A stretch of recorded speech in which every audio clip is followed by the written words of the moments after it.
all of a sudden the thought in your mind becomes the experience, and you start feeling the energy of the future.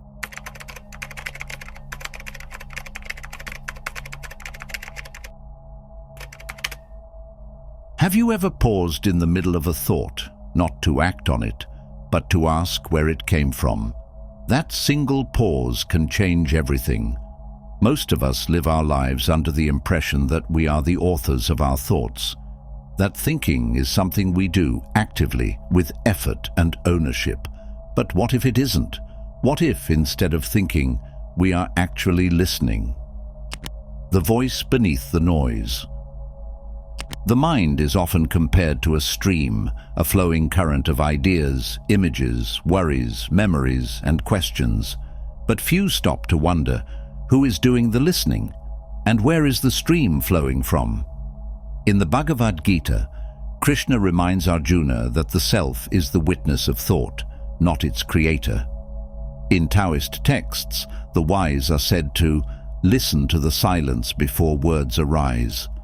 Even Descartes, famously known for "I think, therefore I am," began his quest by doubting every thought that passed through his mind, suggesting a deeper observer beneath the storm of cognition.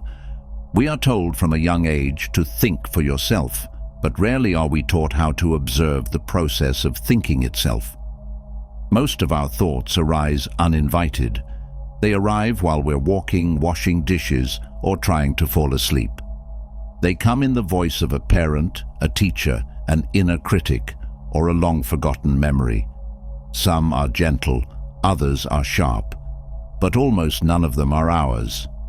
When you begin to notice this, really notice it, a shift takes place. You move from being the thinker to being the listener, and this is the beginning of a powerful inner transformation. Imagine you're sitting in a quiet room. Suddenly you hear music playing faintly in the distance. You didn't start it, you didn't control it, but you can hear it. This is how thought actually works. You're not the composer of the song, you're the one who hears it and decides how to dance. This realization might feel disorienting at first. If you're not the thinker, then who are you? But rather than rushing to answer, let yourself rest in the mystery. Because that question, who is the one listening, is the key that unlocks far more than just mental clarity. It opens the door to what many call the soul, the witness, the self, or consciousness itself. And this is where things get truly interesting. You begin to notice that not all thoughts are equal. Some carry a heavy emotional charge, others drift by like clouds. Some feel like echoes of fear, while others ring with the calm authority of intuition. And once you learn to listen, not just hear, but listen, you can tell the difference between the noise of the conditioned mind and the whispers of a deeper truth.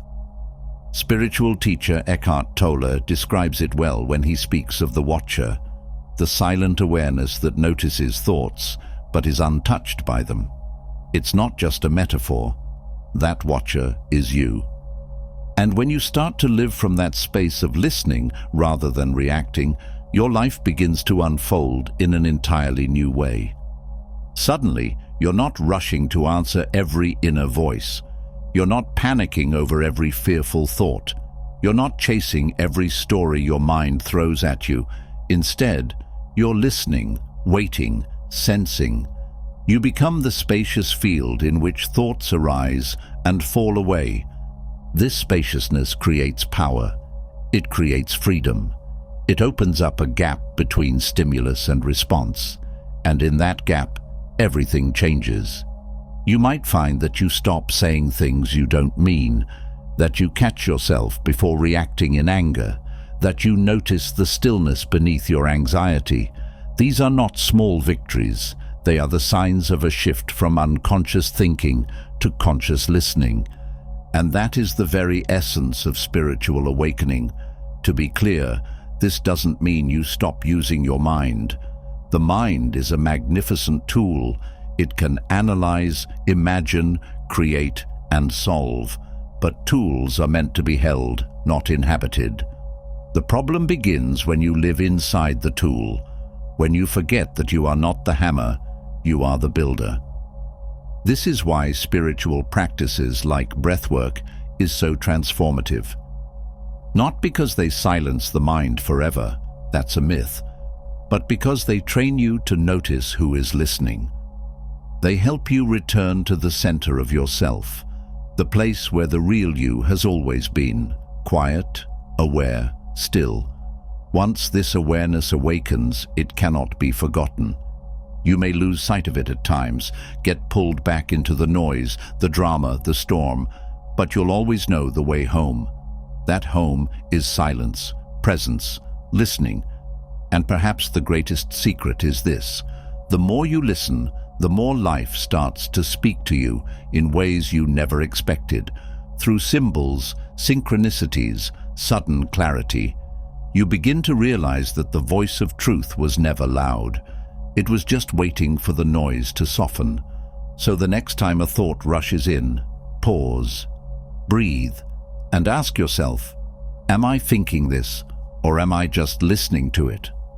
Because that one question could be the thread that leads you out of confusion and back into the calm, clear space where truth doesn't need to be chased. It just needs to be heard. The space between thought and you. It begins the moment you stop arguing with your own mind. That still second, when you catch yourself mid-thought and pause instead of reacting, is the beginning of your return to clarity. Most never notice that gap. They speed through it. But for those who do, that space becomes sacred. It becomes the space between what the world has shaped you to believe and what has always quietly waited underneath. You don't need to silence your mind. You only need to shift your seat from being inside your thoughts to observing them as they pass. This isn't some abstract idea or philosophical puzzle. It's an experience, real, immediate, and more grounding than anything you can touch. Thoughts are like waves on the surface of water. They come and go, stirred by winds of memory, fear, desire, and habit. But beneath the surface, there is a depth that never moves. That depth is your awareness. And when you live from there, you no longer chase every wave. You learn to dive. It's here that listening deepens into something more powerful than mere observation. You begin to sense the tone of thoughts. Some arrive with a frantic pulse. Others sneak in like whispers from childhood. Many are not even yours. They are absorbed from the environments you've walked through, the media you consume, the emotions of people you've loved or feared. You begin to sense this, and with that realization, something remarkable happens. You begin to choose what to keep. Most people live in a stream of unfiltered thoughts, like a house with every window wide open during a storm. The winds come through, rearrange everything, leave the walls shaking. But the one who listens learns to close a few windows, to light a candle in the center of the room, to return to calm again and again. This process is not about control. It's about discernment. When you learn to listen without judgment, something surprising rises in you. Clarity, not forced, not manufactured, just there. Clear, strong, silent. And that clarity becomes your compass. It guides you through decisions that once felt like mazes. It shows you which relationships are feeding your soul and which are draining your spirit. It teaches you to trust the pauses as much as the action. To know that sometimes the most powerful movement is no movement at all. There is a story from Zen tradition where a young seeker asks the master, "What is truth?" The master simply pours a cup of tea until it overflows. The student cries, "Stop! The cup is full!" The master replies, "Exactly. You must first empty your cup." Your mind is that cup, and most days it is spilling over with noise. Listening empties it. Presence keeps it open. But here's the paradox. This quiet, clear listening is not passive. It's not laziness or retreat. It sharpens your awareness. You start to notice the subtle texture of each moment, the way your body responds before your brain interprets, the way intuition hums gently in your chest long before logic gives permission. Life becomes not louder, but deeper. And when this shift takes root, thinking no longer dominates you. It becomes background music, useful, sometimes beautiful, but never again mistaken for you. You are not the music. You are the one who hears it. And more than that, you are the silence into which it flows. At first, this shift can feel lonely. The world teaches us to shout, to prove, to react. When you stop reacting, people may wonder if you've gone quiet. But you haven't. You've gone deeper. And the ones meant for you will meet you there. This is not about being superior. It's not about ego or escape. It's about return. You are returning to a more ancient knowing, one that doesn't need to rush to be valid, one that doesn't need to explain itself to be real. Even mystics and scientists have pointed toward this. Carl Jung spoke of the collective unconscious, a sea of symbols and images beneath our awareness, shared across all human experience. When you listen deeply, you begin to tap into that ocean. The thoughts that rise are no longer bound by personal history. They come from a place of archetype, of shared humanity, of soul. And yes, this level of listening can be unsettling. You might feel emotions that aren't yours. You might see through words that once convinced you. But that discomfort is sacred. It is the sound of falsehood cracking, of the surface shattering so the depth can rise. Eventually, you begin to live in rhythm with something greater than thought. Some call it presence, some call it soul. Others might say God, or source, or simply awareness. The name doesn't matter. The feeling does. It feels like being grounded in a storm, like hearing a quiet yes in a world of noise, like no longer needing to chase every idea that tugs at your sleeve. It feels like coming home. And perhaps that's the ultimate truth behind this teaching. You're not here to fight the mind. You're here to remember the listener, the part of you that has never been lost, the part that sees clearly, moves gently, and hears everything, without needing to hold on. You're not thinking, you're listening, and that listening might just be the loudest truth of all. Who is doing the listening? If you're not the one thinking, then who exactly is doing the listening? This question isn't meant to confuse, but to invite.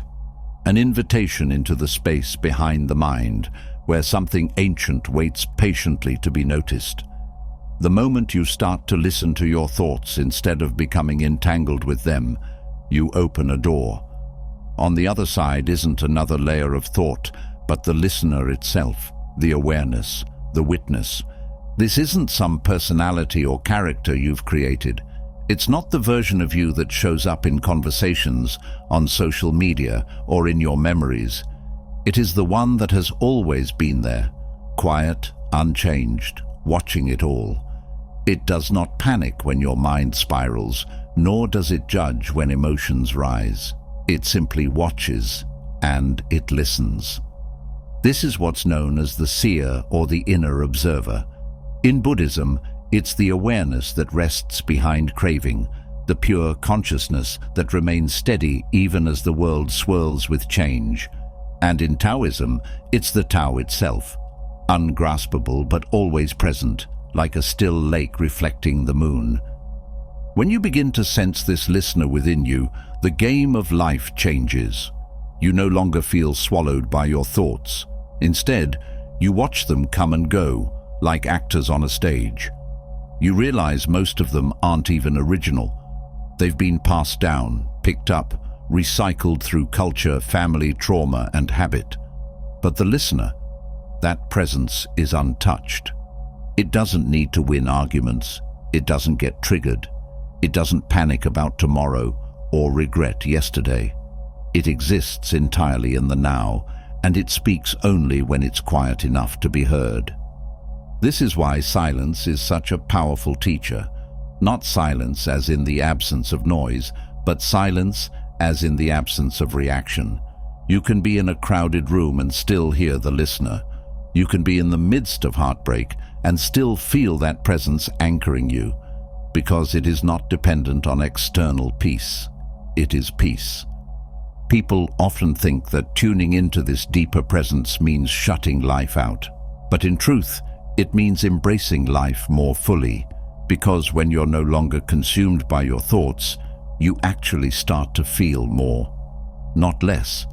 Joy is more vivid, sadness more honest, connection more alive. You aren't filtering everything through mental commentary, you're experiencing it. And that experience is where true transformation begins. When you listen without mental interruption, the world speaks to you differently. A tree is no longer just a tree. It's a pattern, a symbol, an energy. A conversation becomes more than words. It's a transmission. Even silence between people becomes sacred, like a bridge that doesn't need to be crossed with chatter. You begin to notice that your real intelligence, the kind that's not memorized or learned, but remembered, rises from this listener.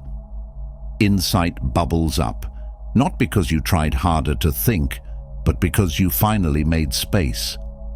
You get sudden answers to questions you never even asked out loud. You meet people at the exact moment your heart opens to receiving them. Coincidences increase, but they don't feel like luck. They feel like alignment. This shift in perspective can be unsettling at first. If you're not your thoughts and you're not your emotions, then who are you? This can shake the foundation of identity, especially in a world that teaches us to define ourselves by roles, accomplishments, or appearance. But what if the real you has never changed? What if it's the one who witnessed your childhood with innocent wonder, the same one who stood quietly behind every major life decision, the same one who still knows the truth even when the mind doesn't? That's the beauty of the listener. It's not lost. It's not broken. It's simply waiting. And when you stop trying to be someone and start listening, you finally meet the presence that's been there all along. This realization can be gentle or sudden. For some, it's a slow unfolding, a subtle shift in perception over weeks, months, even years. For others, it hits like lightning, a moment where the mind drops away and awareness takes over. No one path is better. What matters is noticing the shift and then learning to trust it. Because once you know the listener is real, life becomes less about control and more about harmony. You stop forcing outcomes. You begin to feel your way forward instead of thinking your way through. You recognize that most of your suffering came not from life itself, but from resisting what already was. Listening teaches you to release that resistance, not out of passivity, but out of wisdom. So ask again, who is listening? Who is the one behind the thoughts, the feelings, the identity? You don't need to answer with words. Just sit in that question, let it echo, let it unfold. And in the space that follows, you may just hear the only voice that truly matters. The source beneath the voice. There's something fascinating that happens once you begin to recognize the presence of the listener within you. You start to wonder, if I'm not thinking, and I'm not the thoughts themselves, but rather listening to them, then where are those thoughts coming from? This is where many stop and turn back. The mind doesn't like to lose its throne. It wants to remain in charge, spinning its stories, maintaining the illusion of control. But if you dare to go deeper, beyond the surface noise of thought, you encounter something far more mysterious, the source beneath the voice. This source doesn't speak in the way we normally expect. It doesn't chatter or analyze. It communicates in sensations, symbols, and stillness. It is what mystics have called the ground of being. Others have named it the divine mind, the infinite, or simply presence. Jung hinted at it through the concept of the collective unconscious, a place where archetypes, wisdom, and primordial patterns reside. Indigenous traditions often describe it as the dream time, the spirit realm, or the soul's original home. But however we choose to label it, one thing becomes clear. The voice you often mistake as your own is only an echo, shaped by culture, ego, memory, and fear. The real current runs far beneath that. You don't generate thought as much as you tune into frequencies. Some are static and repetitive, others are clear and direct. The question is, what station are you tuned into? If your inner frequency is stuck on the channel of fear, doubt, or lack, your inner voice will reflect that. It will whisper discouragement, fixate on danger, and disguise inertia as logic. But when your awareness shifts into deeper listening, the station changes. You begin to catch glimpses of another signal entirely, one that is calm, knowing, and utterly free from panic. It doesn't rush, it doesn't shout, it gently invites you to trust. This deeper signal may sound like intuition, or like a sudden insight that appears out of nowhere. You weren't looking for it, you weren't even asking the right question, yet there it is, arriving with the weight of truth. Not because it's flashy or loud, but because it feels anchored in something real, something older than you, and yet unmistakably yours. To access this signal more consistently, silence becomes essential, not just silence in the room, but inner quiet. This is not achieved by force or discipline alone. It's achieved through surrender, letting the thoughts pass by like clouds in the sky, without holding on to them, letting emotions rise and fall without grabbing them by the throat. When this quiet finally settles, you begin to notice the world differently. Life becomes not something you fight, but something you observe, and more importantly, something you participate in with presence. And here's the miracle: once you begin to truly listen from that depth, life listens back. The right people begin to show up. Opportunities emerge. Problems that once consumed your energy soften or dissolve. This isn't coincidence, it's resonance. You're no longer projecting chaos into the world and calling it fate. You're aligning with the signal of clarity that was always waiting beneath the noise. What's especially powerful is how this shifts your sense of identity. You stop identifying with the anxious self that plans everything, the wounded self that clings to the past, or the performative self that seeks approval. Those identities dissolve in the presence of real awareness. And what remains? Something utterly simple: the listener, fully awake. This doesn't make you passive, it makes you precise. You start acting from clarity, not confusion. You make decisions not from fear, but from resonance. You recognize the difference between egoic impulse and intuitive movement. And with this shift, you stop reacting and begin responding. Life becomes a dialogue instead of a struggle. Some spiritual texts describe this state as witness consciousness. Others speak of merging with the divine observer. But no matter the language, the experience is the same. You're no longer trapped in the small container of me. You're standing in the open field of being. And from here you can finally see the mind is a tool, not a master, a helpful servant, but a poor guide. True intelligence begins when the chatter ends. So the practice is simple, though not always easy. You learn to pause. You learn to notice. You learn to stop chasing every thought like it holds the answer, and instead feel the subtle hum beneath it all. That hum is your home frequency. It carries the wisdom of your body, the memories of your soul, and the silent instruction of something greater. You didn't invent it. You can't control it. You can only allow it. And in that allowing, something remarkable happens. You begin to move through life with a sense of timing that can't be taught. You speak less, but your words land more deeply. You act with less effort, but greater effect. This is not magic. It is the natural outcome of aligning with the real you, the you who doesn't need to think constantly to know what's true. Because you're not here to figure out reality. You're here to remember it. And remembering happens not through force, but through listening. The mind as an echo, not the origin. As your awareness sharpens, something subtle yet profound begins to unfold. You realize that the mind isn't a generator, it's a reflector.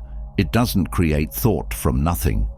Instead, it bounces back impressions, beliefs, and energetic residue that it picks up from your environment, your memories, and deeper currents you're only beginning to notice. Most people walk through life believing they're the originators of every thought they have. But this illusion starts to crumble when you really begin to observe the space between thought and awareness. Your thoughts are not solitary sparks igniting in a vacuum. They are more like radio signals, caught, interpreted, and played back by the mind.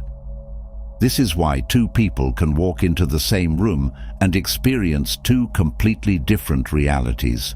Their minds are attuned to different frequencies. One sees possibility, the other danger. One sees silence, the other loneliness. It isn't the world that's different, it's the tuning dial inside. This is where the practice of deeper inner listening becomes vital, not the listening that reaches for meaning, but the listening that simply waits. When you listen in this way, you begin to detect the quiet echo behind most mental noise. You hear how a certain thought sounds suspiciously like something your mother used to say. You notice how that fear isn't yours. It's something the news planted days ago. You realize the urgency in your chest is not real. It's a pattern you've repeated so often, it just feels familiar. The more you sit with this awareness, the more the spell breaks. You start to understand that the mind is not trying to deceive you. It's trying to protect you. But it only has a limited set of tools, mostly old ones. These tools were often built from past wounds. Childhood conditioning, societal fear, and emotional habits. That's not truth. That's memory. So when we say, you're never thinking, you're listening, this is what we mean. You're tuning into layers that have already been laid down. You're tracing pathways built long before your conscious self arrived on the scene. The voice in your head is often nothing more than an echo chamber of yesterday. The powerful part? You can change the station. But this change doesn't come from willpower or logic. It comes from stillness, from discernment, from recognizing the moment when an old thought arises and saying, I hear you, but I don't believe you. That's when something cracks open. That's when a deeper channel becomes available. And what happens when you begin to live from that deeper channel? Life simplifies. There's less clutter, not in the sense that the world becomes easy, but in the sense that you stop complicating it with layers of unnecessary interpretation. You stop needing to over-explain yourself. You stop needing to argue with what's happening. You stop outsourcing your power to opinions or projections. You start living from an internal compass that doesn't shout, it hums. This is when the real shifts begin. You no longer need to chase clarity. You become clarity. Decisions stop feeling like endless battles between logic and emotion. They begin to flow through you like rivers choosing their own path. This is not detachment, it's alignment. Now you may ask, if I'm not my thoughts, if I'm not the constant chatter, then what am I? You are the space that holds it all, the presence that sees, the witness that remembers something deeper. You're not trying to erase the mind or exile it. You're simply putting it back in its rightful place, not as the captain of the ship, but as one of many instruments on board. And from this perspective, you see how little you need to force, how little you need to prove. The mind, left alone, will keep playing its tapes. But the more you choose not to engage every thought as truth, the quieter it becomes, not because it's been defeated, but because it's been seen.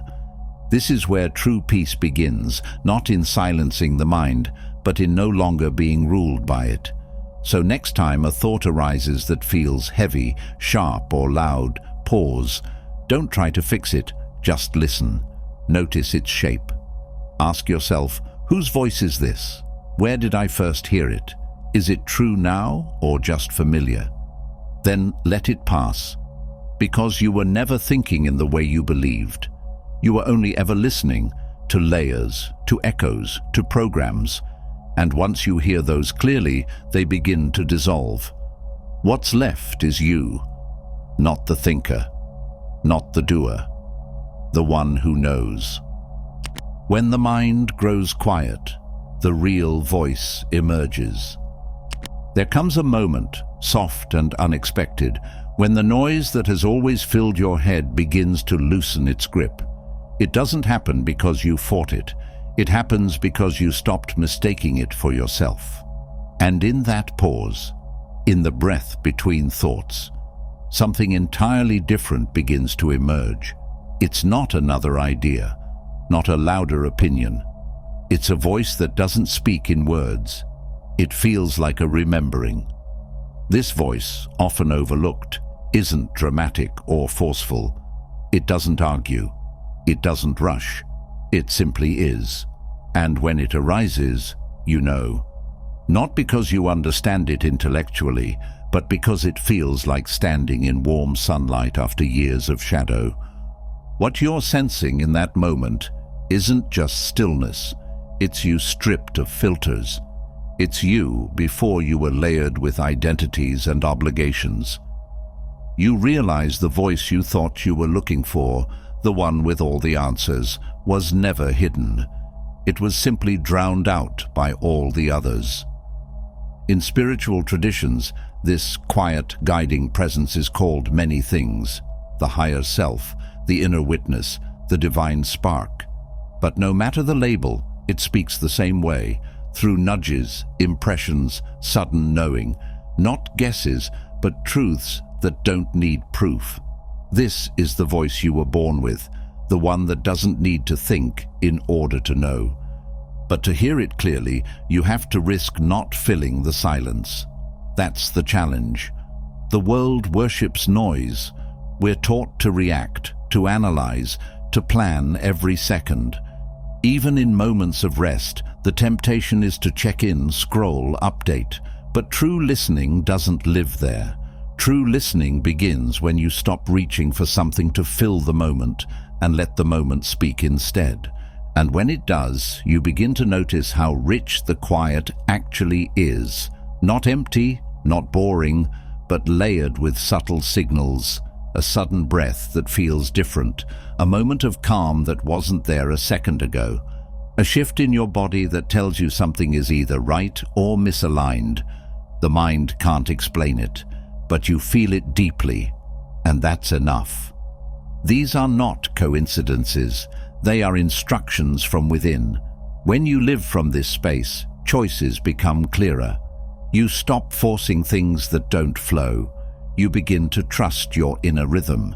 The mind may still chatter, because that's what it does, but you no longer confuse its noise for direction, and in doing so, you begin to rewrite your entire experience of reality.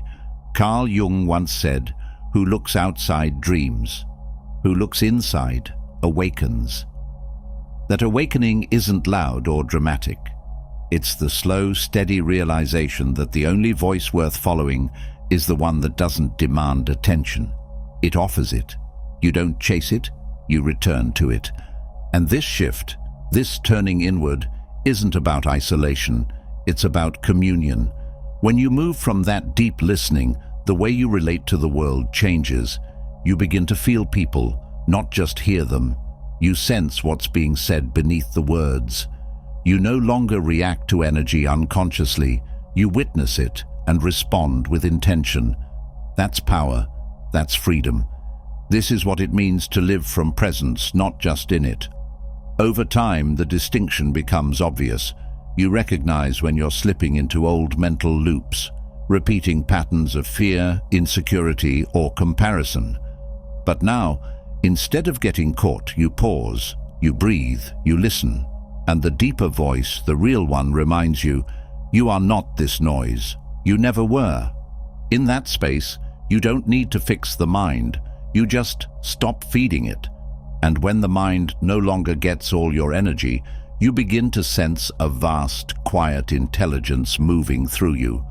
It shows up in synchronicities, in gentle clarity, in moments where you say just the right thing without knowing how. That's not random. That's resonance. That's what happens when you stop listening to the world and start listening through it. You're not the voice in your head.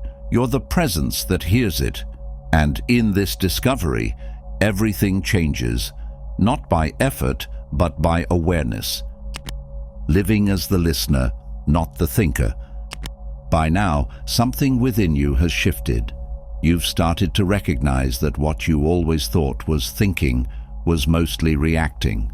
Loops of conditioning, echoes of other people's beliefs, a mind trying to stay busy so it doesn't have to be still. But now, that stillness isn't something to avoid.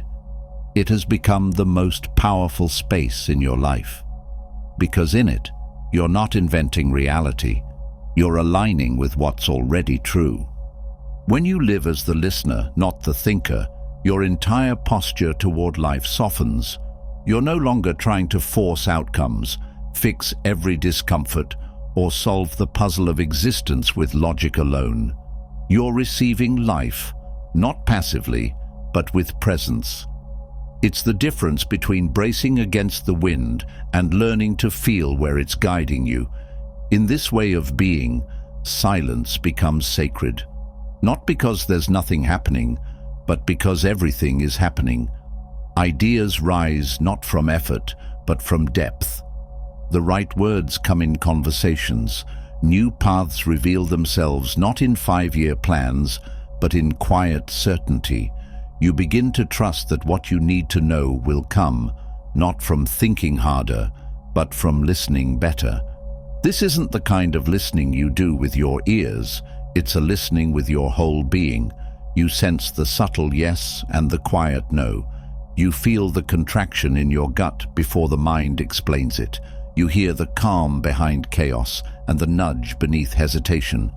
And you act from that space, not with haste, but with clarity. The world doesn't teach this. It teaches reaction, speed, performance. But beneath all that noise is a hum, an undercurrent of intelligence that doesn't need to shout. It waits for you to slow down. It waits for you to return.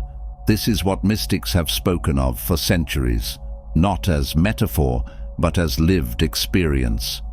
The Tao, the Christ consciousness, the Atman, the divine feminine, they all point to the same truth. There is a current beneath your surface mind, and it knows. Living this way doesn't mean you lose your edge or stop thinking entirely. It means you stop leading with thought and start following wisdom.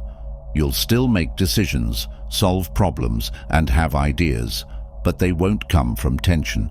They'll come from alignment. And when they do, things begin to move with an ease you never thought possible. That's because life recognizes its own rhythm. When you stop pushing against it, you begin to move with it. This is the shift from ego to essence, from noise to knowing, from struggling to figure everything out, to trusting what is already trying to come through you. You might start to notice that your surroundings respond differently to you now. People open up more. Opportunities seem to find you without effort. You feel less drained in conversations and more energized by solitude. This isn't magic, it's resonance. When you are attuned to the inner voice, the outer world reflects it. This is the quiet revolution of consciousness. It doesn't require approval. It doesn't announce itself. It simply lives in you, guiding you like breath. And the more you listen, the more you remember what you always knew but forgot. You are not here to control life. You are here to meet it fully. You come to a deep, liberating realization. Your power was never in your thinking. It was always in your listening. Your ability to tune into the moment, hear the frequency beneath the form, and move from a place of deep presence. That is your gift. That is your truth. And when you live from that truth, you don't need to predict the future. You are the future, unfolding moment by moment through the stillness that speaks without words. As Rumi once wrote, "There is a voice that doesn't use words. Listen. You've heard it. Now, let it lead." I hope you enjoyed this video. If you did, feel free to subscribe to the channel. Thanks for watching.